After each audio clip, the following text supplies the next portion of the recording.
దేవుని యొక్క మహాకృపను బట్టి మరొక మారు మీ మధ్యకు రావటానికి దేవుడు చేసిన మేలును బట్టి దేవునికి కృతజ్ఞతలు చెల్లించుకుంటూ ఈ 4 దినాలు ఒక ప్రత్యేకమైన అంశంతో మీ మధ్యకు తీసుకొని వచ్చినటువంటి ప్రతి సందేశం కూడా చాలా విలువైనది, ఆలోచనాత్మకమైనది అని చెప్పటానికి సంతోషపడుతున్నాను. ఇక ఈ అంశం ఎవరికి అవసరం? ఈ భూమి మీద పుట్టిన ప్రతి మనిషి కుల, వర్గ, ప్రాంత, మత భేదము లేకుండా మనిషి లేదా మనిషిగా పుట్టిన ప్రతి ఒక్కరూ కూడా వినవలసినటువంటిది, అంతేకాదు ఆలోచన చేసి సత్యాన్ని స్వీకరించవలసిన ఒక ప్రాముఖ్యమైనటువంటి అంశము అని చెప్పటానికి నేను ఏమాత్రము కూడా వెనకాడటం లేదు. ఈ 4 దినాలు విన్న తర్వాత మీరే అంటారు, మీరే ఒప్పుకుంటారు, ఇది నిజమండి అని, ఇదే సత్యం అండి, ఇదే వాస్తవము అని. ఇక మరణాన్ని గురించి మనం మాట్లాడుకుంటే, మరణము అనగానే ప్రతి మనిషి భయపడతాడు. నిజమే. కారణం ఏంటంటే, మరణం అనేది మనిషిని ఈ లోకము నుండి వేరు చేసేది కనుక. భార్యకు, భర్తకు, తల్లికి, తండ్రికి, పిల్లలకు, తోడబుట్టినటువంటి వారికి, పుట్టిన ఊరికి, పూర్తిగా ఈ లోకానికే వేరు చేసి దూరం చేసేది ఈ మరణం.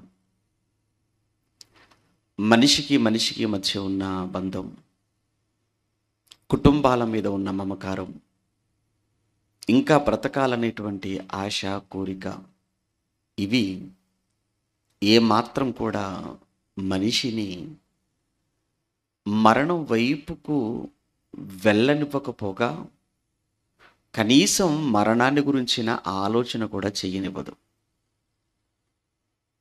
అలా అని మరణం గురించి ఆలోచన చేయనంత మాత్రాన మరణం అనేది మనిషికి రాకుండా ఉంటుందా అంటే అదేమీ లేదు. ప్రతి మనిషి మరణించాలి. మరణం అనేది మనిషికి ఉంది, కానీ మరణం తర్వాత ఏముంది? మరణం ప్రతి మనిషికి సహజమే. ఇది అందరూ చెప్పే మాట, అందరికీ తెలితోనే చెప్తున్న మాట అండి. ఆయన బోధ వినడానికి వచ్చిన వారే. యేసుక్రీస్తు అంత గొప్ప ప్రసంగికుడు, గొప్ప బోధకుడు, ఆయన బోధ వినడానికి వేల మందిగా తరలి వస్తే వాళ్ళందరి మధ్య నిలవబడి ఆయన మాట్లాడిన మాట ఏంటి తెలుసా, చెప్పినటువంటి ఆ విషయం ఏంటి తెలుసా, వింటున్న వాళ్ళకు, మీరు ఏదైతే మీరు వింటున్నారో దానిని మీరు జాగ్రత్తగా, ఇటు చెబుతుంది ఆయనే కదా, చెబుతుంది మహానుభావుడు. ఏమండి, ఎక్కడ? మార్కు సువార్త 4వ అధ్యాయం 24వ వచనం కదా. మార్కు సువార్త 4వ అధ్యాయం 24వ వచనంలో, మరియు ఆయన మీరు ఏమి వినుచున్నారో జాగ్రత్తగా చూచుకోండి అన్నాడు. కేవలం మీరు వింటూ ఉండకండి. మీరు ఏదైనా తాగేటప్పుడు ఏం తాగుతున్నారో చూసుకోకుండా తాగేస్తారేంటి? ఎవరైనా గ్లాస్ నీళ్ళు ఇచ్చారనుకోండి, వెంటనే గ్లాస్ వైపు చూస్తుంటాం, నీళ్ళ వైపు చూస్తుంటాం. ఏమంటే ఒక గ్లాసు నీళ్ళు తాగుతున్నప్పుడే ఏమంటే ఆ నీళ్ళ వైపు చూసి, నీళ్ళలో ఏమైనా నలకలు ఉన్నాయా, అందులో ఏమైనా దుమ్ము ధూళి ఏమైనా ఉందా, ఇవి శుభ్రంగానే ఉన్నాయా అని గ్లాసుడు నీళ్ళ కోసం మనం చూస్తాం కదా మనం. అలానే భోజనం తినేటప్పుడు చూస్తాం. ఏమండి, ఏదైనా మనం కొనేటప్పుడు చూస్తాం మనం జాగ్రత్తగా. అటువంటప్పుడు వాక్యమును వినేటప్పుడు కూడా ఎలా ఉండాలో తెలుసా? చాలా జాగ్రత్తగా ఉండాలి. ఒకవేళ మీరు అనొచ్చు, జాగ్రత్తగా ఉండకపోతే ఏం జరుగుతుందండి అని. జాగ్రత్త లేకపోతే జరిగేది ఏంటంటే మోసం. జాగ్రత్త లేకపోతే మోసపోతారు. ఎవరు? మీరే. ఈ విషయాన్ని ఎవరు చెప్పారు? యాకోబు గారు చెప్తారు. ఒకసారి యాకోబు గారు దగ్గరికి వెళ్ళొద్దామా? యాకోబు పత్రిక మొదటి అధ్యాయం 22లో మీరు మీరు వినువారు మాత్రమై ఉండి మీరు వినువారు మాత్రమై ఉండి మిమ్మును మీరు మిమ్మును మీరు మోసపుచ్చుకొనకుండా మోసపుచ్చుకొనకుండా. వాక్య ప్రకారం అంటే మీరు వినువారు మాత్రముగా ఉంటే ఏం జరిగే ప్రమాదం ఉందట? మోసం. మీరు వినువారు మాత్రముగా ఉండకండి. విచిత్రం ఏంటంటే అన్ని విషయాలు జాగ్రత్తగా ఉంటాడు మనిషి, కానీ ఎందుకో వాక్యము, దేవుడు, ఆత్మ, పాతాళం, ఏమండి, పరలోకం, ఈ విషయాల దగ్గర మాత్రం చాలా జాగ్రత్త. ఏమండి, తిండి దగ్గర చెప్పాల్సిన పని లేదు, బట్టల విషయంలో చెప్పవలసిన పని లేదు, డబ్బు విషయంలో అస్సలు చెప్పాల్సిన పని లేదు. ఎందుకంటే వీటన్నిటి దగ్గర ఏమండి, డబ్బులు లెక్క పెట్టుకునేటప్పుడు ఏమంటే కొంచెం జాగ్రత్తగా లెక్క పెట్టుకోండి. మీరు చెప్పాలి ఏంటండి అంటారు. మీరు చెప్పాలి ఏంటండి అంటాం. ఏమంటే బట్టలు కొనే దగ్గర చెప్పాలని జాగ్రత్త అస్సలు. షాపు వాడిని కావచ్చు, అందులో పనిచేసేవాడిని కావచ్చు, ఎక్సర్సైజులు చేపిస్తారండి నిజంగా. బట్టల షాప్కి వెళ్ళినప్పుడు మీకు తెలియదు ఏముంది, తీసుకునే ఒక జత 2 జతల బట్టల కోసం ఒక 10, 20, 50 ముందేయించేసుకొని నిర్దాక్షిణ్యంగా మనం నచ్చకపోతే అన్నీ వాడి మొహం మీద కొట్టి వెళ్ళిపోతాం. అయ్యో 50 రకాలు తీయించేసామే, ఇవన్నీ వాడు మడతెట్టుకోవడానికి ఎంత టైం పడుతుంది ఏంటో, వాడి మనసులో ఏమనుకుంటాడో ఏంటో అని మొహమాటం కొద్ది పర్వాలేదులే ఒకటి తీసుకుందాంలే అని ఎప్పుడైనా మీరు అలా షాపింగ్ చేశారా? అసలు ఎట్టి పరిస్థితుల్లో. ఎందుకంటే మనకు క్వాలిటీ నచ్చాలి, తర్వాత రేటు నచ్చాలి, ఆ తర్వాత మనకు అన్ని విధాలా మనం ఓకే అనుకుంటేనే ఆ తర్వాత మళ్ళీ రేటు ఏమండి ఇంకా దాని గురించినటువంటి విషయంలో వాడిని బార్గింగ్ చేసి చేసి చేసి ఆఖరికి ఒక రేట్ ఫిక్స్ చేసుకొని అప్పుడు కానీ మనం తీసుకోండి. ఎందుకంటే ఇవన్నీ కూడా మీకు బాగా తెలిసిన విషయాలు. కట్టుకునే బట్ట మహా అయితే ఎంతకాలం కట్టుకుంటారని, చచ్చిపోయేంత వరకు కట్టుకుంటామో వాటిని? లేదు కదా. కానీ వాటి విషయంలో చూసారా ఎంత జాగ్రత్తగా ఉంటామో. ఎవరు మార్కెట్కి వెళ్ళారు, కూరగాయలు తీసుకోవాలి, అమ్మేవాడు పెడతాడు, వాడికి ముందే చెప్తాం నువ్వు పెట్టినట్టుగా అయితే నీ దగ్గర కొనమని. మరెవరు? మేమే పెట్టుకుంటాం. ఆడేదైనా వేసినా అది తీసి పక్కన పెట్టి మళ్ళీ వేసుకుంటాం. ఎవడో ఒక తీసుకున్న 1 కేజీ 2 కేజీల కూరగాయల దగ్గర ఇంత జాగ్రత్త చూపిస్తున్నావే, వద్దు అని నేను అంటం లేదు. ఎందుకంటే మీ కష్టం అది, మీ డబ్బులు పెడుతున్నప్పుడు నాణ్యత కావాలని మీరు కోరుకోవటంలో తప్పు లేదు. ఏమండి, కూరగాయల దగ్గర ఇంత జాగ్రత్త చూపిస్తున్నప్పుడు, బట్టల విషయంలో ఇంత జాగ్రత్త చూపుతున్నప్పుడు, డబ్బు విషయంలో జాగ్రత్తగా ఉంటున్నప్పుడు, వాక్యము విషయంలో ఏది, లేదా మీరు వినేటువంటి మాటల విషయంలో ఏదంటున్నాను? ఈరోజు నిజంగా ప్రతి మనిషి కోసం మాట్లాడుతున్నానండి. కేవలం క్రైస్తవుల గురించి మాత్రమే కాదు, ప్రతి మనిషి కోసం. నిజంగా ప్రతి మనిషి తను వినేదాని మీద ఒకవేళ శ్రద్ధ పెట్టగలిగితే, తను వినేదాని మీద నిజంగా తనకు ఒక పరిశోధన ఉంటే, ప్రపంచం అంతా కూడా ఈరోజు ఒకే దేవుణ్ణి కొలిచేదండి. ఈరోజు ప్రపంచం దేవుడి విషయంలో మోసపోయేది కాదు. ఈరోజు మరణం తర్వాత ఏమిటి అంటే ఎవరినడిగినా ఒకే రకమైన సమాధానం చెప్పేవారు. కానీ దేవుడి విషయంలో ఎందుకు భేదాభిప్రాయాలు వచ్చాయి? అలానే మరణం తర్వాత ఏం జరుగుతుందనేటువంటి విషయంలో ఎందుకు రకరకాల సమాధానాలు ఈరోజు మనం వినవలసిన పరిస్థితి ఏర్పడింది అని అంటే, మనిషి ఎవరు చెప్పినా వింటాడు, ఏది చెప్పినా నమ్ముతాడు. మీకు తెలిసిన వ్యక్తుడు ఒకరి పేరు చెప్పండి, ఎవరైనా ఉన్నారా? ఒకవేళ ముందు ప్రపంచం అంతా కూడా గొప్ప జ్ఞానిగా పిలిచింది ఒకే ఒక వ్యక్తిని, ఆయనే సొలొమోను. మీకు తెలుసు కదా, సొలొమోను ఆయనకున్న జ్ఞానం అపారమైనటువంటి జ్ఞానం అండి ఆయనది. ఆయన జ్ఞానాన్ని వినటానికి, ఆయన జ్ఞానాన్ని శోధించటానికి అనేక దేశాల నుంచి రాజులు వచ్చి లైన్లో నిలబడ్డారు, క్యూలో నిలుచున్నారు అని మనం చదువుకుంటాం. అంత గొప్ప జ్ఞానం ఆయనది, సొలొమోనుది, మహాజ్ఞాని. కానీ యేసుప్రభు వచ్చిన తర్వాత చెప్తున్నాడు, జగదుత్పత్తి మొదలుకొని మరుగు చేయబడిన మర్మములను నేను మీకు బయలుపరుచుచున్నాను అన్నాడు. అంటే అప్పుడు అయ్యా ఇవి సొలొమోను గారికి కూడా తెలియదా? తెలియదు. అందుకే అన్నాను కదా, సొలొమోను కంటే గొప్పవాడు ఇక్కడ ఇక్కడ మీ ముందు ఉన్నాడు. యేసుక్రీస్తుల వారి జ్ఞానాన్ని వినటానికి కూడా ఏమండి ఆ గ్రీసు దేశం నుంచి వచ్చారు, ఆ ప్రక్కన ఉన్నటువంటి సిరియా నుంచి వచ్చారు, ఆ ప్రక్కన ఉన్నటువంటి అనేక దేశాల నుంచి ఆయనను చూడటానికి, ఆయన మాటలు వినడానికి వచ్చినట్లు యేసుక్రీస్తుల వారు ఎక్కడికి వెళ్ళినా జనాలు ఎలా వచ్చేవారు తెలుసా, ఆయన వెంబడించేవాళ్ళు తెలుసా, వేలకు వేలు జన సమూహములు అన్నమాట మనం వింటుంటాం. యేసుప్రభు ఎక్కడికి వెళ్ళినా ఆయన పక్కన 10 మంది ఉండేవాళ్ళు కాదు, జన సమూహములు ఆయనను వెంబడించుచుండెను అని. అది చూసేనండి ఓర్వలేక, అది చూసే ఓర్చుకోలేక, అది చూసే సహించలేక యూదా మతములో పెద్దలైన వారు యేసు మీద కక్ష, కత్తి, అసూయ, ద్వేషం పెంచుకొని ఆయనని ఎలా అంతమొందించాలా అని ఎప్పటికప్పుడు సభలు పెట్టుకొని ఆలోచన చేశారు అని సువార్తలలో మనం చదువుకుంటూ ఉంటాం. కారణం ఏంటంటే ఆయనకు నానాటికి ప్రజలలో పెరుగుతున్న ఆదరణ, అభిమానం. మనము కానీ ఇలానే చూసి ఉంటే లోకమంతా కూడా ఆయన వెనకాల వెళ్ళిపోయేటట్టుగా ఉంది అని భయపడిపోయారు అని స్వార్థలలో మనం చదువుకుంటూ ఉంటామండి. ఏమండి, అంత గొప్పవాడు యేసుక్రీస్తుల వారు, ఆయన ఏమన్నాడు, మీరేమి వినుచున్నారో. ఏమండి, ఆయనే అన్నమాట, మీరు ఏమి వింటున్నారో జాగ్రత్తగా చూసుకోండి.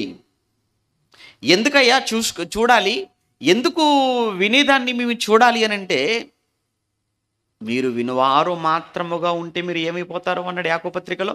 యాకోబు పత్రిక 1వ అధ్యాయం 22వ వచనంలో, మీరు వినువారు మాత్రమయుండి మిమ్మును మీరు మోసపుచ్చుకొనకుండా అన్నాడు. మీరు వినువారు మాత్రముగా ఉండొద్దు. మరి వినువారు మాత్రముగా ఉంటే మీరు మోసపోతారు. ఈరోజు సమాజం మోసపోయిందా? ఈరోజు ప్రపంచం మోసపోయిందా? మోసపోయింది. ఏ విషయాలలో మోసపోయింది? దేవుడి విషయంలో మోసపోయింది, జీవితం విషయంలో మోసపోయింది, మరణం విషయంలో మోసపోయింది. ఎన్నో విషయాలలో ఈరోజు సమాజం మోసపోయింది, మోసపోతూనే ఉంది ఇంకా. అందుకే ఒక్కసారి ఈ 4 దినాలలో చెప్పబడుతున్నటువంటి మాటలు ఇవి మీరు నమ్మండి అని మేము చెప్పటం లేదు. మీరు జాగ్రత్తగా వినండి, ఆలోచించండి, ఇవి ఎంతవరకు సత్యం అని మీరు పరిశోధించండి. ఆ తర్వాతనే మీరు వీటిని అంగీకరించండి. మేము చెబుతున్నాం కనుక మీరు నమ్మవలసిందే అని మాత్రం చెప్పమండి. అయినా మరణం తర్వాత ఏం జరుగుతుందో చెప్పాలంటే మేమేం చెప్పగలం చెప్పండి? ఏమండి, మేము ఎలా చెప్పగలం? మాకున్న అర్హత ఏంటి చెప్పడానికి? కనుక మరణం తర్వాత ఏం జరుగుతుంది అనే సంగతి చెప్పాలి అని అంటే దేవుడు మాత్రమే చెప్పాలి. మరి ఆ దేవుడు ఏం చెప్పాడు? ఆ దేవుడు ఏం చెప్పాడో, ఆ దేవుడు ఏం రాయించాడో అన్న విషయాలేనండి ఈ 4 దినాలు మనం మాట్లాడుకోబోయే సంగతులు. ప్రియులారా, ప్రతి మనిషికి మరణం తప్పదు. ప్రతి మనిషి మరణించాలి. మరణాన్ని జయించాలి అని ఒకవేళ ఎవరైనా అనుకుంటే అది సాధ్యం అయ్యే పని కాదండి. మరణాన్ని ఎవ్వరూ కూడా జయించలేరు. మరణానికి ఎవరు సవాలు చేయలేరు. మనిషి మరో మనిషికి సవాల్ చేయగలడేమో, కానీ మరణానికి సవాల్ చేయమన్నాడు చూద్దాం. మనిషి మరో మనిషికి ఛాలెంజ్ విసరగలడు, కానీ మరణానికి మనిషి ఛాలెంజ్ విసరగలడా? అలా ఛాలెంజ్ చేసి మరణాన్ని జయించినటువంటి వ్యక్తులు చరిత్రలో ఎవరైనా ఉన్నారంటే ఎవరూ కనబడరండి. రీసెంట్గానండి మీ అందరికీ తెలుసు, ఒక వ్యక్తి మరణానికి ఛాలెంజ్ చేశాడండి. ఏమండి, మరణానికి సవాలు విసిరాడు, చచ్చిపోయాడండి. ఎవరంటే మైకేల్ జాక్సన్ అని బహుశా మీరు పేరు వినే ఉంటారు. ఆయన మంచి పాప్ సింగర్ అండ్ రైటరు, ఆ తర్వాత మంచి డాన్సర్. ఆయన పేరు తెలియని వాళ్ళు బహుశా ప్రపంచంలోనే ఎవరు ఉండరండి. ఏమండి, మరణానికి సవాలు చేశాడండి. మరణమా, నన్నా, నెవర్ అన్నాడు. ఎలా అండి మీరు మరణాన్ని తప్పించుకోగలరు? మరణం రాకుండా ఎలా అండి మిమ్మల్ని మీరు కాపాడుకోగలరు? అన్నప్పుడు వాడు చాలా జాగ్రత్తలు తీసుకున్నాడండి. మైకేల్ జాక్సన్ అనేటువంటి వ్యక్తి చాలా చాలా జాగ్రత్తలు తీసుకున్నాడు. ఎలా అంటే మరణం అనేది తనకు దగ్గరకు రాకుండగా ఒకవేళ వచ్చినా మరణాన్ని జయించినట్లుగా చుట్టూ దేశంలో అమెరికా దేశంలోనే పేరు మోసిన ఒక 12 మంది డాక్టర్లను తన చుట్టూ పెట్టుకున్నాడట. పేరు మోసినటువంటి 12 మంది డాక్టర్లను తన చుట్టూ పెట్టుకున్నాడు. అలానే 15 మంది ఫిజికల్ ట్రైనర్స్ ఉంటారు. ఎప్పటికప్పుడు అతని చేత ఏమంటే శరీరానికి సంబంధించి, ఆ దేహానికి సంబంధించి ఫిట్‌నెస్‌గా ఉండటానికి, ఎక్సర్‌సైజులు చేయించటానికి, సలహాలు ఇవ్వటానికి ఒక 15 మంది ఫిట్‌నెస్ ఏవండి ట్రైనర్స్. వాళ్ళొక 15 మంది. ఏంటి డాక్టర్లు ఒక 12 మంది, ఒక 15 మంది ఫిట్‌నెస్ ట్రైనర్లు. ఆ తర్వాత అతను ఏది తినాలన్నా గానీ, చిత్రం ఏంటంటే వాడు ఏది తినాలన్నా తినడానికి ముందు అతనికి తీసుకొచ్చిన ఆహారం ఏదైతే ఉందో అది ముందు ల్యాబ్‌లోకెళ్ళాలట. ల్యాబ్‌లోకెళ్ళిన తర్వాత ల్యాబ్‌లో టెస్ట్ చేసిన తర్వాత ఆ ల్యాబ్‌లో ఆ టెస్ట్‌లో ఆ రిపోర్ట్ ఏమండి మనం హాస్పిటల్‌కి వెళ్ళిపోతే బ్లడ్ తీసుకుంటే బ్లడ్ రిపోర్ట్ వచ్చిన తర్వాత డాక్టర్ గారి దగ్గరికెళ్ళిన తర్వాత డాక్టర్ గారు మందులు మనకేమైనా ఇస్తాడో, ఈడికేంటంటే భోజనం ప్రతి పూట వాడు ఏది తినాలన్నా ముందు దాన్ని ల్యాబ్‌కి పంపి ఆ ల్యాబ్‌లో దాన్ని టెస్ట్ చేసిన తర్వాత ఇందులో ఇతని ఆరోగ్యానికి హాని చేసేటువంటిది ఏదీ లేదు. ఇతనికి ఇది ఆరోగ్యానికి ఇది ఇంకా చాలా ఉపయోగపడుతుంది అని రిపోర్ట్ వచ్చిన తర్వాత తినేవాడట. అబ్బా! ఏంటండి జాగ్రత్త? ఇదంతా దేనికోసం అనుకుంటున్నారు? మరణమును తప్పించుకోవటానికి. మరణానికి ఛాలెంజ్ చేశాడు కదా! నువ్వు నా దగ్గరికొస్తావా? రాకుండగా నేనేం చేస్తానో చూడని 12 మందిని పెట్టుకున్నాడు డాక్టర్లను. రాకుండా ఏం చేస్తానో చూడు 15 మంది ఫిట్‌నెస్ ట్రైనర్‌లు పెట్టుకున్నాడు. రాకుండా ఏం చేస్తానో చూడు అని చెప్పేసని ఏమంటే తను తినే ప్రతిదాన్ని ల్యాబ్‌కు పంపుతున్నాడు. అంతేకాదు ఒకవేళ సడెన్‌గా ఏదైనా ప్రమాదం జరిగిపోయి ఏవండి గుండె కావచ్చు, కిడ్నీలు కావచ్చు, కళ్ళు కావచ్చు, ఏదైనా అవయవాలు ఏదైనా ప్రాబ్లమ్ వచ్చినప్పుడు వెంటనే రిప్లేస్‌మెంట్ చేయడం కోసం అని చెప్పి అవయవ దానం చేసేటువంటి సుమారుగా ఒక 20 మందిని కూడా రెడీగా పెట్టుకున్నాడట వాడు. ఆళ్ళని కూడా వాడి ఇంట్లోనే పెట్టుకొని వాళ్ళకి కావాల్సిన పోషణ అంతా ఆడే చూసుకునేవాడు. ఏవండీ ఇదంతా వాడు సాధ్యమా? సాధ్యమండి వాడికి చేసిందే ఇదంతా. కారణం ఏంటంటే కోట్లు, కోట్ల రూపాయలు. మీకు తెలుసు కదా! ఒక షోకెళ్ళాడంటే కోట్లండి. సంపన్నుడు. భయంకర విపరీతమైన డబ్బు, విపరీతమైన ధనం. అందుకే 12 మంది డాక్టర్లు, 15 మంది ఫిట్‌నెస్ ట్రైనర్లు, ఏమంటే ఫుడ్‌కి సంబంధించినటువంటి ల్యాబు. ఆ తర్వాత ఎప్పటికప్పుడు ఎప్పటికీ తనకు అవయవ దానం చేయటానికి కొంతమందిని అవయవ దానం చేసేటువంటి వాళ్ళు సిద్ధంగా పెట్టుకున్నాడు. ఆ తర్వాత వాడు పడుకునేటువంటి బెడ్ కూడా ఎలా ఉంటుందో తెలుసా? పడుకునేటువంటి బెడ్ కూడా అది ఆటోమేటిక్ అనమాట. అంటే ఏంటంటే ఆక్సిజన్ లెవెల్స్ తగ్గిపోయినప్పుడు ఆటోమేటిక్ అదే అతనికి మళ్ళీ ఊపిరి అందించేటట్టుగా అనమాట. మనం వెంటిలేటర్ పెట్టుకుంటాం కదా! ఐసీయూలో ఉన్నప్పుడు వెంటిలేటర్ పెడతారు కదా! ఏమంటే ఆడు అప్పటికే ఏం చేశాడు అనంటే ఆ బెడ్‌కి ఒక మిషన్ లాంటిదనమాట అది. దాని మీద పడుకునేవాడు. ఒకవేళ పొరపాటున అతనికి గాలి అందక ఊపిరాడక ఎక్కడ పోతాడేమోనని ఆ మిషన్‌కి సెట్ చేసి పెట్టేశారట. ఇయన్నీ కూడా ఏంటి? మరణమా నువ్వు నా దగ్గరికి నువ్వెలా వస్తావురా? అని మరణానికి వాడు సవాలు చేశాడు. ఇన్ని జాగ్రత్తలు తీసుకున్నాడు కదా! ఇన్ని జాగ్రత్తలు. విచిత్రం ఏంటంటే ఒకరోజు సడెన్‌గా గుండెకు ప్రాబ్లమ్ వచ్చేసిందట. హార్ట్ ప్రాబ్లమ్ వచ్చేసిందట. ఏవండీ ఎప్పుడైతే గుండె ఆగిపోతున్నట్టుగా అనిపించిందో స్ట్రోక్ లాగా వెంటనే చుట్టూ ఉన్న 12 మంది డాక్టర్లు ఏవండీ అప్పటికప్పుడు అతను రౌండప్ చేసి అతన్ని కాపాడటానికి అబ్బో! హడావుడి అటు ఇటు అది ఇది మొత్తానికి చాలా ప్రయత్నం చేశారట 12 మంది. తీరా విషాదం ఏంటంటే 12 మంది డాక్టర్లు అతన్ని బతికించడానికి ప్రయత్నం చేసినా బతికించలేకపోయారు.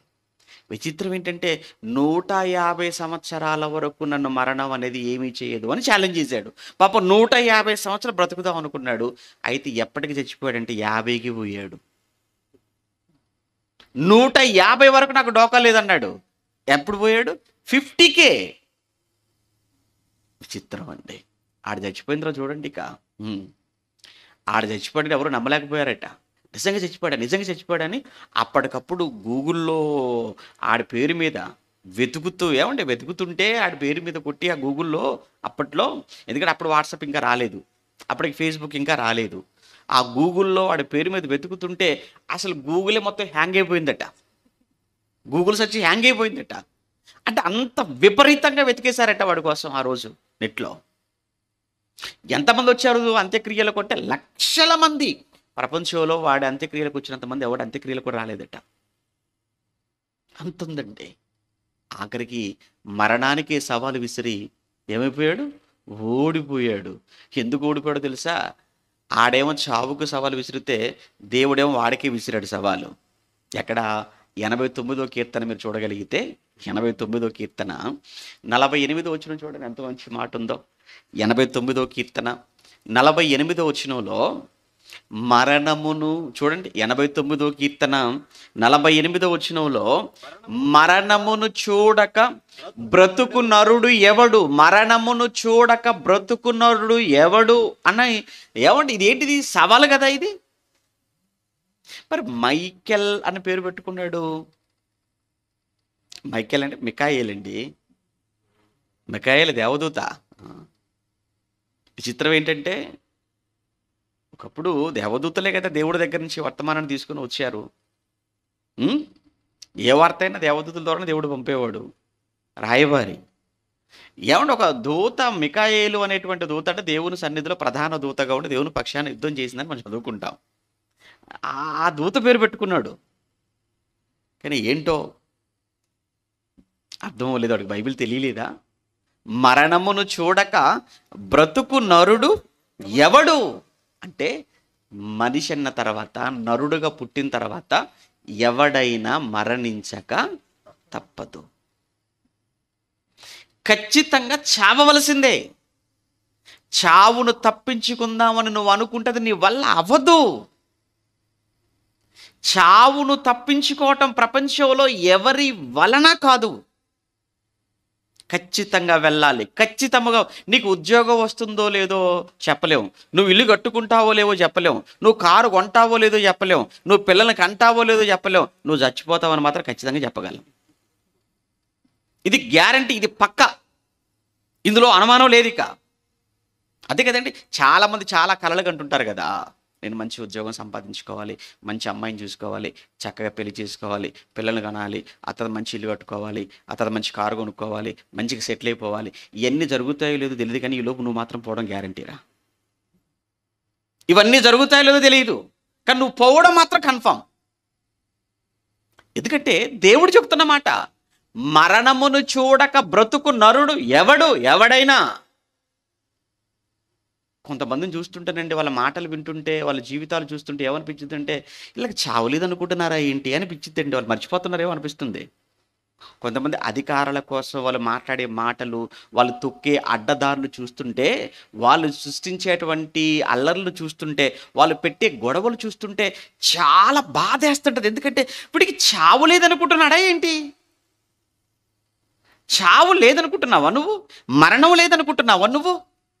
మరణము లేదు, నేను ఎప్పటికీ ఇక్కడే ఉంటాను అనుకుని మనుషుల మధ్య వైషమ్యాలు, మనుషుల మధ్య గొడవలు, మనుషుల మధ్య భేదాభిప్రాయాలు, అవి కుటుంబాల మధ్య కావచ్చు, కులాల మధ్య కానీ, మతాల మధ్య కానీ, ప్రాంతాల మధ్య కానీ, దేశాల మధ్య కానీ, ఈరోజు మనుషులు చేసేటువంటి ఆ విభజన కావచ్చు, పెట్టే అల్లర్లు, గొడవలు ఈరోజు చూస్తుంటే వాడు ఎంత ఆనందపడుతుంటాడు. ఎందుకు ఇవన్నీ నువ్వు చేస్తున్నావు? నువ్వు ఉంటావా? నువ్వు శాశ్వతంగా ఉంటావా? నువ్వుంటావా? నీ పిల్లలు ఉంటారా? నీ పార్టీ ఉంటుందా? ఎవడుంటాడు ఇక్కడ?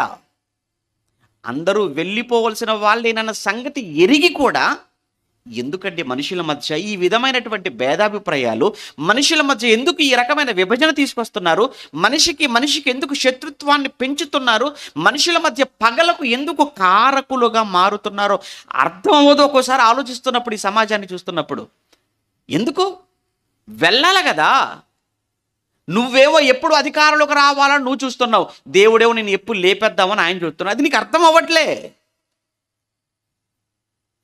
ఏమంటే ఇది కాకపోతే నెక్స్ట్ కాకపోతే మరొకసారి ఎవరిని ఎప్పుడు ఎలా వంచాలి, ఎప్పుడు ఎవరిని ఎలా మోసగించాలి, ఎప్పుడు ఎవరిని ఎలా తొక్కేయాలి నువ్వు ఆలోచిస్తున్నావు. నీ వెనకాల దేవుడు నీ గురించి ఏం ఆలోచిస్తున్నాడో అది మర్చిపోతున్నావా నువ్వు? దేవుడు విసురుతున్న సవాలండి మనుషులకు, ప్రపంచ మనుషులకు. ఏమని క్రైస్తవుల కోసం మాట్లాడుతున్న మాట కాదు ఇది. మనిషిగా పుట్టిన ప్రతి మనిషికి దేవుడు విసురుతున్న సవాల్ ఇది. ఏమన్నాడు 89వ అధ్యాయంలో, మరల 48వ వచనంలో, మరణమును చూడక బ్రతుకు నరుడు ఎవడు? మరణాన్ని చూడక, మరణించక చావక బ్రతుకే నరుడు 800 కోట్ల మందిలో ఈరోజు ఎవడైనా ఉన్నాడా? అమెరికా ప్రెసిడెంట్ అయితే ఎవడికి గొప్ప? నీకు గొప్ప, నాకు గొప్ప, మనకు గొప్పమేమో, దేవుడికి గొప్ప ఏం కాదు అతను. అమెరికా ప్రెసిడెంట్ అయినా పోవాలి, రష్యా ప్రెసిడెంట్ అయినా పోవాలి, ప్రపంచంలో ఏ దేశ అధ్యక్షుడైనా కానీ ఒకానొక రోజు మరణించక తప్పదు. అసలు ఈ దేశ అధ్యక్షులు చాలా చిన్నవాళ్ళు. ఒకప్పుడు ప్రపంచాన్ని పాలించిన చక్రవర్తులు వాళ్ళు చాలా గొప్పోళ్ళు. ఈరోజు ఒక దేశానికి అధ్యక్షుడు అంటే చాలా చిన్న విషయం అండి. కానీ ఒకప్పుడు ప్రపంచాలను గజగజ వణికించి, ప్రపంచ సామ్రాజ్యాలను జయించి, ప్రపంచ సామ్రాజ్యాల మీద అధినేతలుగా, చక్రవర్తులుగా దేవుని పేరెన్నిక కన్నటువంటి ఎంతో మంది గురించి మనం చదువుకోలేదా చరిత్రలో?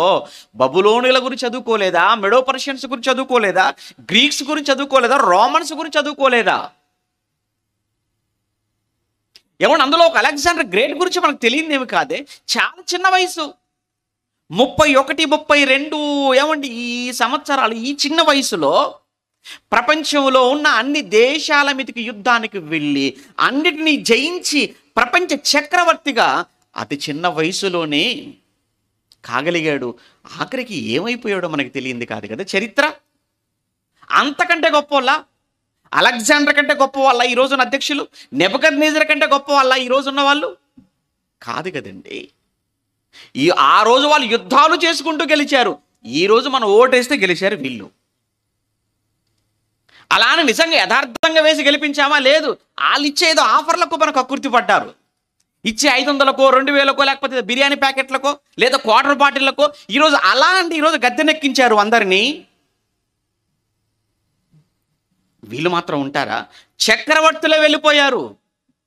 ప్రపంచంలో ఎవరైనా వెళ్ళక తప్పదు, అందరూ వెళ్ళిపోవలసిందే. అదే దేవుడు చెబుతున్న మాట.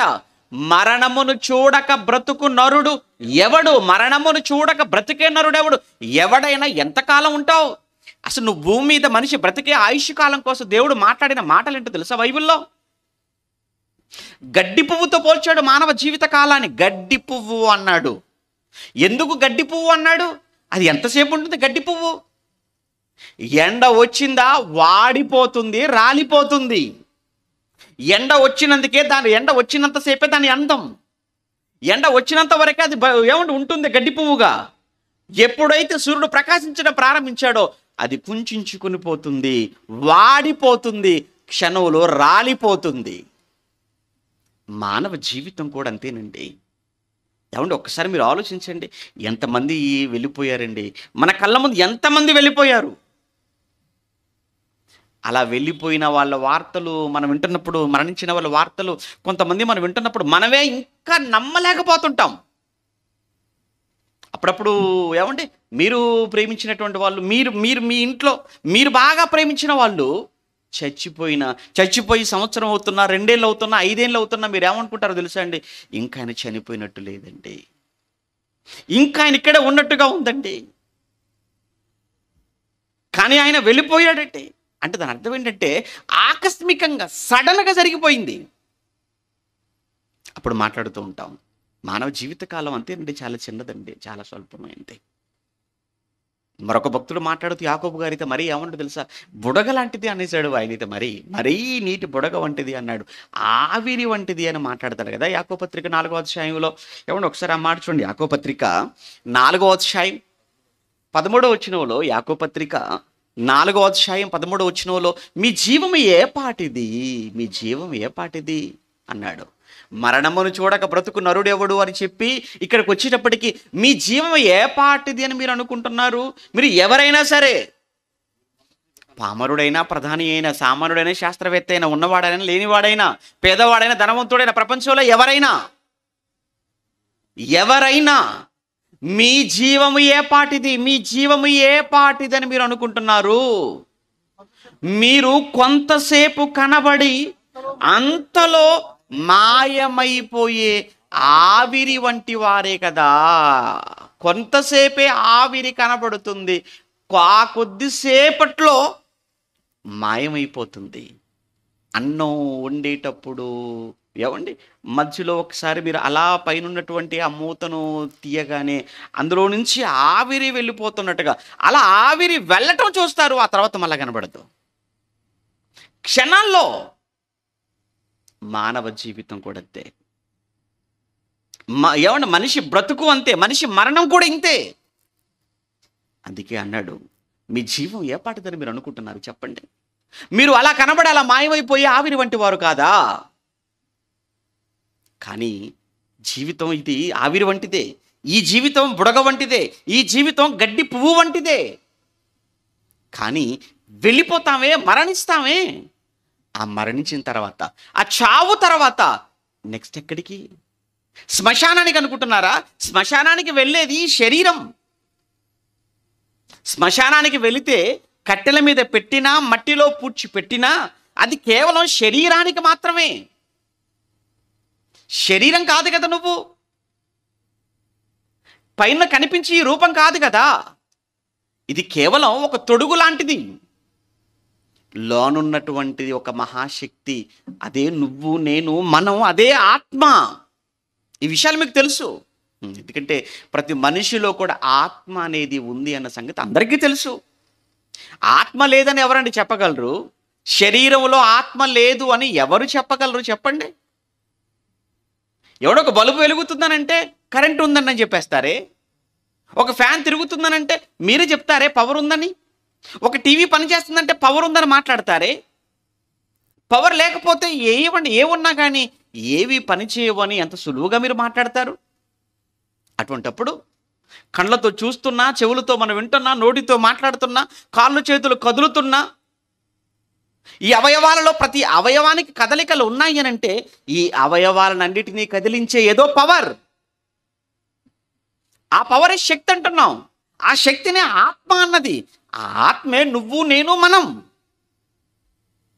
ఆత్మ వెళ్ళిపోతుంది. అలా వెళ్ళిపోవడాన్ని మరణం అన్నాం, వెళ్ళిపోవడాన్ని చావు అన్నాం. ఇంతవరకు ఆలోచించారు. మరణం వరకు మనిషి ఆలోచించాడు. మరణించిన తర్వాత యొక్క శవం గురించి కూడా బ్రతుకున్న వాళ్ళు ఆలోచిస్తుంటారు. ఎక్కడ పాతి పెడదాము, ఎన్ని గంటలకు పాతి పెడదాము, పాతి పెట్టిన తర్వాత ఏమంటే ఈ లోపు ఎవరెవరు ఏమేమి పనులు చేయాలి, ఎవరు ఇన్ఫార్మ్ చేయాలి, చాలా ఆలోచిస్తుంటారు. అంత సమాధి చేసి వచ్చిన తర్వాత మళ్ళీ మీటింగ్ పెట్టుకుంటారు. మళ్ళీ మీటింగ్ పెట్టుకొని దినవారం ఎప్పుడు పెట్టుకుందాము, ఏ రోజు పెట్టుకుందాము, మరి ఆ రోజు ఏం పెడదాము, బతుకున్నప్పుడు ఆయనకు అది ఇష్టం ఇది ఇష్టం అన్నాడు కాబట్టి మనం అదే పెట్టేద్దాము అని ఆడిపోయి అక్కడికి ఎక్కడికో వెళ్ళిపోయాడు. ఏం జరిగిందో అలా కొద్దు. బతుకున్న వీళ్ళు మాత్రం మనం ఏం తిందామని ఆలోచిస్తుంటారు. ఆడ పేరు చెప్పుకొని వీళ్ళు తిందామని చూస్తుంటారు. ఏంటో ఈ సమాజం, ఏంటో ఈ మర్యాద అర్థం అవుదండి. ఏమండి, బతుకున్నప్పుడు పెట్టడానికైతే కొంతమందిని చూస్తుంటే చాలా విచిత్రం అనిపించిందండి. బతుకున్నప్పుడు తండ్రికి ఒక ముద్ద పెట్టడానికి ఇష్టపడ్డాడు, చచ్చిపోయిన తర్వాత మాత్రం అందరిని పిలిచి మొక్క పెడతాడు. బ్రతుకున్నప్పుడు ఏ రోజైనా తండ్రిని పిలిచి మాంసంతో ఏ రోజైనా పెట్టావా? ఏ రోజైనా నీ తల్లి బ్రతుకున్నప్పుడు తిన్నావా అని కనీసం నోరు తెరిచి అడిగావా? బ్రతుకున్నప్పుడు ఏ కొడుకు ఏ కూతురు తల్లి తిన్నాడా అని నోరు తెరిచి అడగటం చేత కాదు. కానీ చచ్చిపోయిన తర్వాత మాత్రం మా తండ్రి గారి దిన కార్యక్రమాన్ని మీరంతా రావాల్సిందే, ముక్క కొరకాల్సిందే. చచ్చిన తర్వాత వీళ్ళకి పెడతావా తిండి, వీళ్ళని మేపుతావా? బ్రతుకున్నప్పుడు పెట్టొచ్చే నీ తండ్రికి, బ్రతుకున్నప్పుడు తల్లికి పెట్టొచ్చే. ఎవరండి పెట్టారు ఈ మర్యాదలు? ఎవరండి పెట్టారు ఈ సాంప్రదాయం పేరుతో?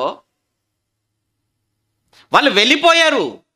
వెళ్ళిపోతున్న వాళ్ళు ఎక్కడికి వెళ్ళిపోతున్నారు, ఏమైపోతున్నారు అన్న ఆలోచన లేదు. కానీ బ్రతుకున్న వీళ్ళు మాత్రం చేసే హడావుడి తిండి కోసం ఎంత ఆరాటపడుతుంటారండి. ఆ రోజు దినవారపు భోజనాల దగ్గర కూడా కకృతండి మరి మనుషులకు.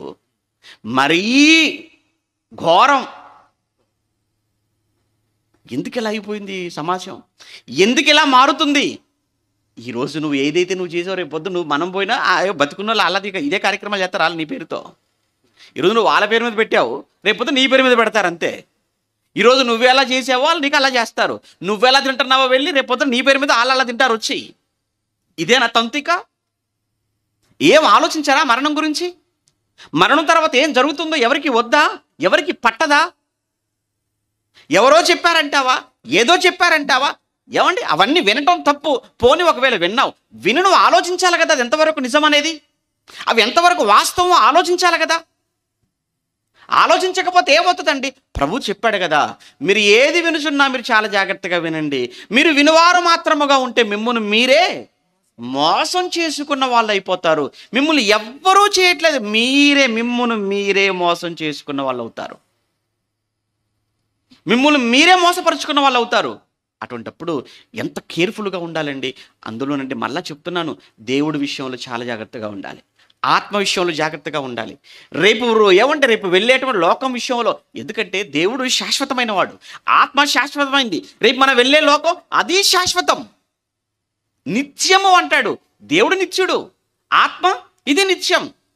అదృశ్యమైనవి ఏవైతే ఉన్నావో అవి ఎప్పటికీ నిత్యములు అన్నాడు. చూడండి, అంటే నిత్యము నిత్యము నిత్యము అని వేటి గురించి చెప్పాడో అవి అస్సలు పట్టించుకోవటం మానేశారు. ఏవి అనిత్యములు అని చెప్పాడో వాటి మీద మాత్రం చాలా శ్రద్ధ. అవును కదా, శరీరం ఇది నిత్యమా? కాదు. కానీ దేని గురించి ఆలోచిస్తాం? ఈ లోకం శాశ్వతమా? కాదు. ఇది కూడా అనిత్యం, దీని గురించి కూడా మనం ఆలోచిస్తుంటాం. ఏమండి, అనిత్యమైన లోకం గురించి ఆలోచించినంత, అనిత్యమైన శరీరం గురించి ఆలోచించినంత, అనిత్యమైన మనుషుల గురించి ఆలోచించిన అంతగా ఎందుకు నిత్యుడైన దేవుని గురించి ఆలోచించలేకపోతున్నారు? దేవుడి దగ్గర రాగానే రాజీ పడతారా? దేవుడి విషయంలోకి రాగానే అడ్జస్ట్ అయిపోతారా? ఏమండి, ఒక అమ్మాయిని పెళ్లి చేసుకోవాలనుకుంటే, ఒక అబ్బాయిని చేసుకోవాలనుకున్నప్పుడు ఎన్ని ఆలోచిస్తారండి? ఏమంటే అడ్జస్ట్ అవుదాం అనుకుంటున్నారా? అస్సలు లేదండి. కొన్ని పెళ్లి సంబంధాలని చిన్న చిన్న విషయాల దగ్గర కూడా సెట్ అవ్వక వదిలేసి వెళ్ళిపోయిన వాళ్ళు ఎంతమంది మనం చూడట్లేదు చెప్పండి. ఎక్కడ రాజీ పడ్డట? అన్నీ కరెక్ట్గా ఉండాలట. ఆఖరికి అండి అని అంటే అమ్మాయి కరెక్ట్గా ఉండాలి, అమ్మాయి ఇచ్చేది కూడా కరెక్ట్గా ఉండాలి, ఏ మాత్రం తేడా రాకూడదు. తెలుసు కదండి. డబ్బుల దగ్గర కూడా మ్యారేజీలు అయిపోయాయి, క్యాన్సిల్ అయిపోయి వెళ్ళిపోతారు అంతే. అంత బాగుందండి, ₹1,00,000 దగ్గర తేడా వచ్చిందండి. ఏం కొన్నారండి? కారా అండి? ఫ్లాటా అండి? కాదండి, అమ్మాయి కట్నం. ₹1,00,000 దగ్గర ఒక ఫ్లాట్ దగ్గర బేరం అటు ఇటు అయిపోయి వదిలేసుకున్నారంటే పర్వాలేదు, కానీ ఇల్లు దగ్గర వదిలేసుకున్నామంటే పర్వాలేదు, కానీ ₹1,00,000 దగ్గరట అటు ఇటు అయిపోయిందట, అమ్మాయిని వదిలేసుకున్నారట. వీళ్ళే మనుషులండి. అసలు వీళ్ళకి ఎవడైనా పెళ్ళిని వీళ్ళకి ఎవరికైనా అసలు అమ్మాయిని ఇస్తారా? ఇచ్చాడంటే వాళ్ళు ఎంత వెధవలైతే ఇవ్వాలి ఇలాంటి వాళ్ళకు? ఈ విషయం తెలిసిన తర్వాత ఇంకెవరైనా ఇవ్వాలంటే ఎవరైనా ఇస్తారా? అసలు ఇచ్చారంటే అక్కడే అర్థమైపోవాలి అంతా ఒకటేనని. ఏమండి, ఇంకా కొన్ని వింటున్నప్పుడు చాలా ఆశ్చర్యం వేస్తుంటుందండి. బంగారం దగ్గర వాళ్ళు 4 కాసులు అన్నారండి, మేమైతే అంత పెట్టుకోలేమన్నామండి, ఒక 3 అన్నామండి. ఒక్క కాసు దగ్గరేనండి క్యాన్సిల్ అయిపోయింది మ్యారేజ్. ఒక కాసు బంగారం దగ్గర క్యాన్సిల్ చేసుకున్నారా? ఆహా, అంటే కాంప్రమైజ్ అవరు. మరి దేవుడి దగ్గర ఆత్మ విషయంలో, రాబోయే లోకం విషయంలో ఎందుకు దేవుడు అంటున్నాను? నిత్యుడు గనుక. ఎందుకు రాబోయే లోకం కోసం కాంప్రమైజ్ కావద్దంటున్నాను? అది నిత్యము గనక. ఆత్మ విషయంలో ఎందుకు? ఇది కూడా నిత్యము గనుక. వేటి దగ్గర అలర్ట్గా ఉండాలో, ఏ విషయంలో మనిషి జాగ్రత్తగా ఉండాలో, ఎందుకో వాటిని పూర్తిగా మనిషి నిర్లక్ష్య పెట్టేశాడు. ఈ నిర్లక్ష్యమేనండి అనేక మంది వ్యాపారస్తులకు ఒక పెద్ద వ్యాపారం అయిపోయింది. దేవుడి పేరుతో ప్రపంచంలో జరుగుతున్న మార్కెట్ విలువ ఎంత అనుకుంటున్నారు?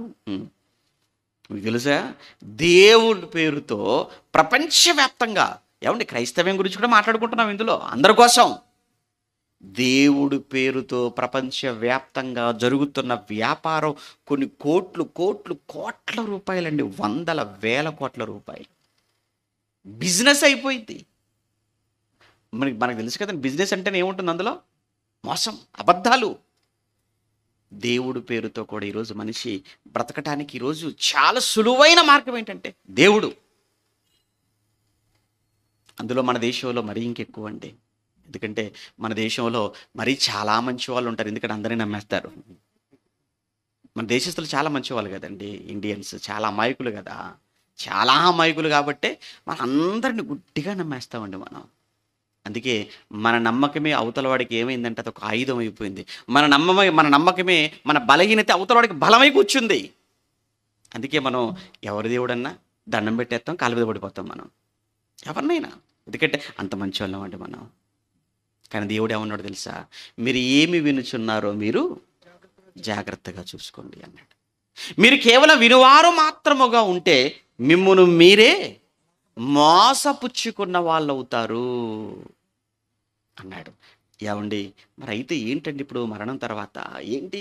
రెండు వాదనలు ఎక్కువగా ఉన్నాయి కదా, ప్రపంచవ్యాప్తంగా కావచ్చు, దేశవ్యాప్తంగా కావచ్చు. రెండు వాదనలు ఎక్కువగా ఉన్నాయి. అందులో ఒకటి ఏంటంటే మరణించిన తర్వాత పునరుత్థానం అన్నది ఒకటి, లేదంటేనేమో పునర్జన్మ. ఏది రైట్ ఇంతకు? పునరుత్థానమా పునర్జన్మన? ఎవరు చెప్పాలి?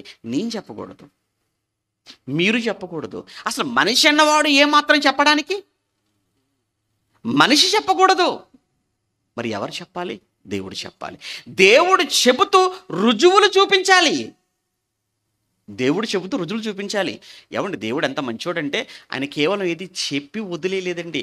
ఆయన చెప్పిన ప్రతి దానికి రుజువులు కూడా పెట్టాడు. ఆయన ఉన్నాడు అని చెప్పుకోవడానికి రుజువులు పెట్టాడు కదా. మీకు తెలుసండి, ఆయన ఉన్నాడు అని చెప్పుకోవటానికి కూడా దేవుడు ప్రకృతిలో ఏం పెట్టాడట? రుజువులు పెట్టాడట. దేవుని అదృశ్య లక్షణములు అనగా నిత్యశక్తి, దైవత్వమును, ఎవని జగదుత్పత్తి మొదలుకొని ఆయన సృష్టించబడిన వస్తువులు ఒక్కసారి మీరు ఆలోచించారా? దేవుడు మీకు అర్థమైపోతాడు అన్నాడు. ఇంకోటి, ఆయన సాక్ష్యము లేకుండా ఏది చేయలేదట తన గురించి సాక్ష్యము లేకుండా ఏది. బా, ఎంత గొప్ప దేవుడు, ఎంత పవర్ఫుల్ గాడ్ అంటే నిజంగా ఆయన. అంటే ఆయన సాక్ష్యాలు పెట్టేశాడు. అలానే మరణం తర్వాత ఏం జరుగుతుంది? మరణం తర్వాత అసలు సమాజం అనుకుంటున్నట్టు పునరుత్థానమా పునర్జన్మన? ఒకవేళ పునరుత్థానం అంటే ఎలా, పునర్జన్మ అంటే ఎలా? ఏ వాదన సరి అయినది, ఏ వాదన కరెక్ట్? ఇది మనకు తెలియాలండి. తెలియాలి. ఇదే ఈరోజు సమాజానికి అవసరం. చివరిగా ప్రసంగి గ్రంథం 6వ అధ్యాయంలో, 6వ అధ్యాయం 12వ వచనంలో ఒక మాట మనం చూడగలిగితే, ప్రసంగి గ్రంథం 6వ అధ్యాయం 12వ వచనం అంటే, నీడవలే తమ దినములను వ్యర్థముగా గడుపుకొను మనుషుల బ్రతుకునందు ఏది వారికి క్షేమకరమైనదో అది ఎవరికి తెలియను? వారు పోయిన తరువాత ఏమి సంభవించునో వారితో ఎవరు చెప్పగలరు? వారు పోయిన తరువాత ఏం జరుగుతుందో వారితో ఎవరు చెప్పగలరు అనేసాడు. అంతేకాదు, నెక్స్ట్ అధ్యాయంలో 10వ అధ్యాయంలో 14లో కలగబోవున్నది ఏదో చూసారా? కలగబోవున్నది ఏదో అది మనుషులు ఎరుగక ఉండినను అనేసాడండి. కలగబోవున్నది ఏదో అంటే చచ్చిపోయిన తర్వాత, మరణం తర్వాత నీకు అది పునరుత్థానమా పునర్జన్మన అనేది ఏదో, అది మనిషికి తెలియకపోయినా తెలియదు అని మాత్రం అని అంటాడంటే అస్సలు అనడండి. ఇంకో విచిత్రమైన విషయం ఏంటంటేనండి, తెలిసిన దాని గురించి తక్కువ మాట్లాడతాడు, తెలియని దాని గురించి ఎక్కువ మాట్లాడతాడు. ఇది ఈ రోజుల్లో కూడా చాలా మందికి ఉన్నటువంటి ఒక పెద్ద రోగం, అలవాటు. ఎందుకంటే జ్ఞాని ఎప్పుడు కూడా తక్కువ మాట్లాడతాడు. జ్ఞాని కాదు, ఎవరు? జ్ఞాని తక్కువగా మాట్లాడతాడు, అజ్ఞాని ఎక్కువగా మాట్లాడతాడు. కనుక మీరు ఎక్కువ మాట్లాడితే జ్ఞానులు అనుకుంటారని మీరు ఎప్పుడు అనుకోకండి, పొరపాటును కూడా. మీరు ఎంత తక్కువ మాట్లాడితే అంత జ్ఞానులుగా గుర్తించబడతారు. కానీ ఎక్కువ మాట్లాడితే అంత నా గురించి చెప్పుకుంటారు. ఏమని చెప్పుకుంటారు? బుద్ధిహీనురాలని చెప్పుకుంటారు, వదరబోతని చెప్పుకుంటారు, కొండెగెత్తని చెప్పుకుంటారు, వేస్ట్ అని నీ గురించే. ఎందుకంటే బుద్ధిహీనత. కలగబోవున్నది ఏదో అది మనుషులు ఎరుగకపోయినను బుద్ధిహీనులు విస్తారముగా మాటలాడుదురు అనేసాడు. నరుడు చనిపోయిన తర్వాత ఏమి జరుగుతుంది? ఎవరు తెలియజేతురు? చనిపోయిన తర్వాత ఏమి జరుగుతుందో ఎవరు తెలియజేతురు అన్నాడు అనంటే, ఖచ్చితంగా ఈ సమాజానికి తెలియజేయాలి, ఖచ్చితంగా ఈ సమాజానికి చెప్పాలి, తెలియచేయాలి అని ఒకప్పుడు సొలొమోను గారు అర్జీ పెట్టుకున్నట్టు కనబడుతుంది. ఎవరు చెప్పగలరు అని ఆయన కోరుకుంటున్నట్టుగా, వేడుకున్నట్టుగా కనబడుతుంది. ఆ తర్వాత యేసుప్రభు వచ్చాడు, చక్కగా చెప్పాడు. అపోస్తలులు వచ్చారు, చెప్పారు, పునాది వేశారు. అదేనండి ఈరోజు మనం మాట్లాడుతుంది. ఏమంటే మాకేం తెలియదు. చెప్పాడు మహానుభావుడు వచ్చి యేసుక్రీస్తుల వారు చెప్పారు. ఆ రోజున అపోస్తలులు వారు చెప్పింది అక్షర సత్యమో కాదో మీరు కూడా వినండి, నమ్మండి అని మేము విని ఆలోచించి ఆ తర్వాతనే మీరు నమ్మండి. ఒక పండ్లు అమ్ముకునేవాడు ఏమంటాడో మీకు తెలుసు కదండి, సార్ చాలా తీయగా ఉంటాయి సార్, నమ్మకం లేదా? ఇగో ఒకటి శాంపుల్గా మీకు కట్ చేసి ఇస్తాను, మీరు దీన్ని మీరు డబ్బులు ఇవ్వాల్సిన పని లేదు, ఇది మీరు తిన్న తర్వాత తీయగా ఉంటేనే మిగతా కొనండి. పండ్లు అమ్ముకునేవాడి నీతి చూడండి ఎలా ఉందో. ఒక పండ్లు అమ్ముకునేవాడు, ఒక వ్యాపారస్తుడు అంత నీతి ఉందండి అతని దగ్గర. దానిమ్మకాయలు అమ్మే వాళ్ళు కూడా మీరు చూడండి, మనం వెళ్ళేటప్పటికీ ఆ బుట్టలో చాలా ఉంటాయి. అందులో ఒక 2 వాటిని పగలగొట్టేసి వాటిని కట్ చేసి మన కళ్ళ ముందు పెడతాడు. అంటే ఇవి చూడండి సార్, అన్నీ ఇలానే ఉంటాయి. అలా సంతరాలు అమ్మేటప్పుడు, ఆరెంజ్లు అమ్మేటప్పుడు కూడా చూడండి, తొనలు తీసి ఒక 2 ఇచ్చి తినండి, అన్నీ ఇలానే ఉంటాయండి. అంటే పండ్లు అమ్ముకునేవాడు వాడి దగ్గర కనబడుతున్నటువంటి ఆ నిజాయితీ, నమ్మండి సార్ నన్ను, నిజమండి. దేవుడు కూడా అలానే అన్నాడు, ఇదిగో నేను ఉత్తముడునో కాదో మీరు నన్ను రుచి చూచిన తర్వాతనే, మీరు తెలుసుకోండి అన్నాడు. దేవుడు ఇంకెంత గొప్పవాడండి ఆయన. అందుకే ఏమండి యేసుప్రభులు వారు చెప్పారని మీరు నమ్మమని అంటాం లేదు, ఆయన చెప్పింది ఎంతవరకు నిజం. బైబిల్ చెప్పింది కాబట్టి నమ్మమంటాం లేదు, బైబిల్ చెప్పింది కూడా ఎంతవరకు వాస్తవం. మీకు జ్ఞానం ఉంది, మీకు తెలివి ఉంది, మీకు వివేచన ఉంది. మీరు విన్నదాన్ని ఆలోచించి ఆ తర్వాత ఒక కన్క్లూజన్కి, ఒక చక్కటి నిర్ణయానికి మీరు రండి. ఏమండి ఎవరో చెప్పినంత మాత్రాన అది నిజం కాదండి. ఎవరో మాట్లాడినంత మాత్రాన అవన్నీ నిజాలు అవుతాయి అనుకుంటే పొరపాటు. ఎవరో రచయితలు చెప్పినంత మాత్రం నిజమా? ఎవరో డైరెక్టర్ మాట్లాడినంత మాత్రం నిజమైపోతాయా? ఎవరో సినిమాలో మీరు చూసింది, సీరియల్లో చూసింది అవన్నీ కూడా నిజాలని మీరు ఎందుకు అనుకుంటే అంత తొందరపడిపోతున్నారు? వద్దు. సీరియల్లో కావచ్చు, సినిమాలలో కానీ లేదా రచనలో కానీ మీరు విన్నది, చూసింది నిజమని మీరు అనుకుంటున్నారు. అవి ఎంతవరకు నిజాలు అన్నది రాబోయే 3 దినాలలో మీ పిల్లల కష్టానికి తండ్రి ఎన్నో విలువైనటువంటి సంగతులు మీ పిల్లలు తెలుసుకోవడానికి కృప చూపించండి. ఇందులో ప్రత్యక్షంగా పరోక్షంగా సహకరించిన ప్రతి కుమారుణ్ణి, కుమార్తెను దీవించండి. నాయకుడుగా ఉండి నడిపిస్తున్న మీ కుమారులు, మా సహోదరులు, ఆత్మీయులు ఆర్వీరావు గారు ఆ చక్కటి ఆరోగ్యాన్ని ఇవ్వండి, మీ జ్ఞానంతో నింపండి. తను చేస్తున్న పరిచర్యను నాయన ఇంకా విస్తరింపచేయండి. వచ్చిన మీ పిల్లలు తిరిగి వెళుతుండగా క్షేమంగా వారి గమ్యానికి వారిని చేర్చండి. మళ్ళా రేపటి దినాన మరలా మేమంతా కూడా కూడుకొని మీ విలువైనటువంటి మాటలు మాట్లాడుకుని పర్యంతం మమ్మల్ని అందరినీ కూడా మీ కృపలో, కాపుదలలో భద్రపరచమని క్రీస్తునామని ప్రార్థన అడుగుతున్నాము తండ్రి. ఆమెను. మన తండ్రి అయిన దేవుని ప్రేమ, కుమారుడైన యేసుక్రీస్తుల వారి కృప, పరిశుద్ధాత్మని యొక్క అన్యోన్య సహవాసం ఇప్పుడు ఎల్లప్పుడూ సదాకాలం మనందరికీ తోడు నడిపించునుగాక. ఆమేన్.